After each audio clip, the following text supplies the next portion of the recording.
I knew Rap best in the 1970s and 80s. We were great friends back then. And, you know, as I think about it now, the interesting thing is I just am not sure how we got so close. We didn't go to school together.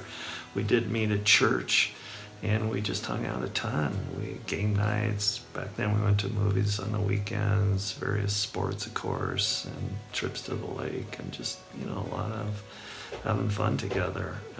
But, you know, it wasn't running. We didn't go to school together. You know, he was too fast of a runner. Wasn't teaching or coaching. And so, you know, it's kind of a mystery to me. Maybe we just both had big noses or something. He did date my niece.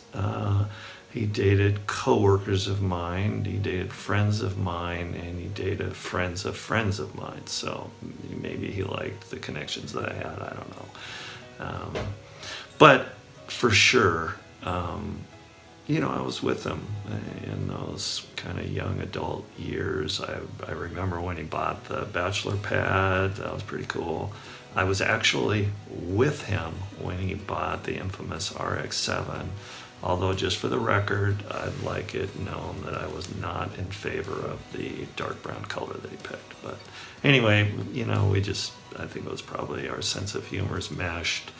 And we just had a lot of laughs together, and certainly had a lot of material to make fun of each other. So anyway, after that we weren't as close, mainly because our children were of different ages, and so we were busy with our families, kind of doing different things at different times.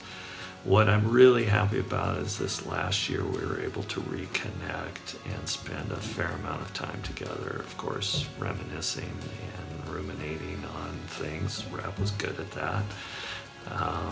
And it just brought back to me what just an absolute great guy he was. And I'll miss him a lot. So, you know, rip, Rap, rest in peace, my friend. I'll miss you.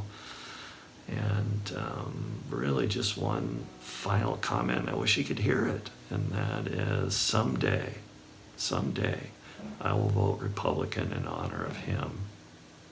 But it won't be anytime soon. Thanks.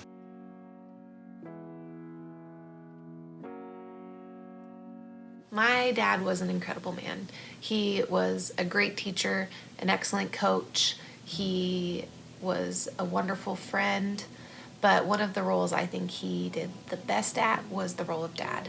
I might be biased, but I am someone that can say with no reservations that I had a dad that was present, engaged, supportive, wise, intentional through all my years growing up and into adulthood. So I just wanted to share a couple of those little tidbits.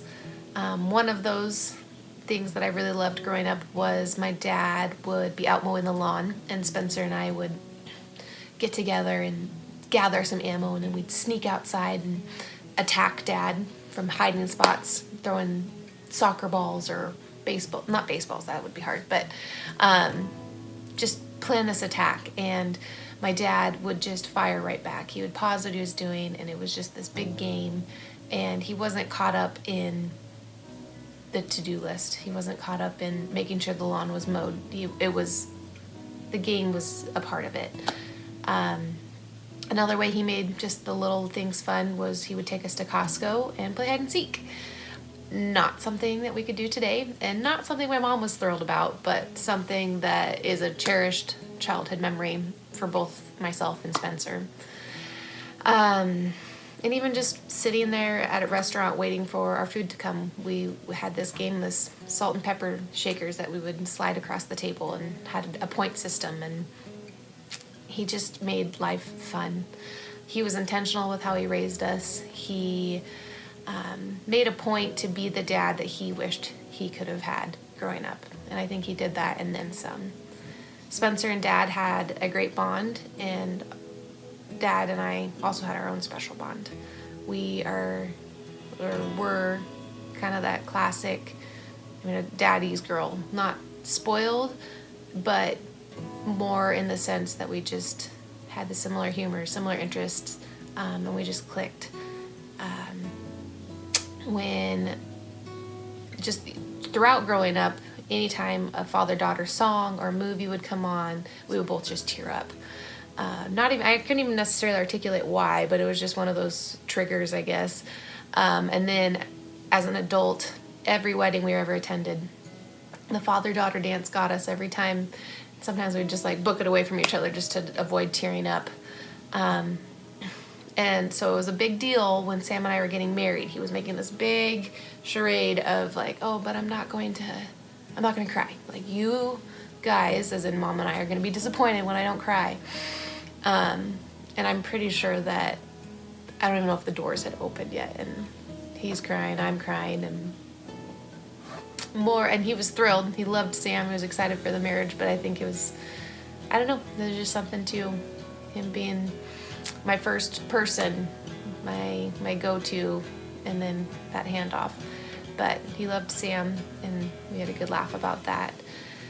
But my dad, there was never a moment in my life where I doubted his love for me.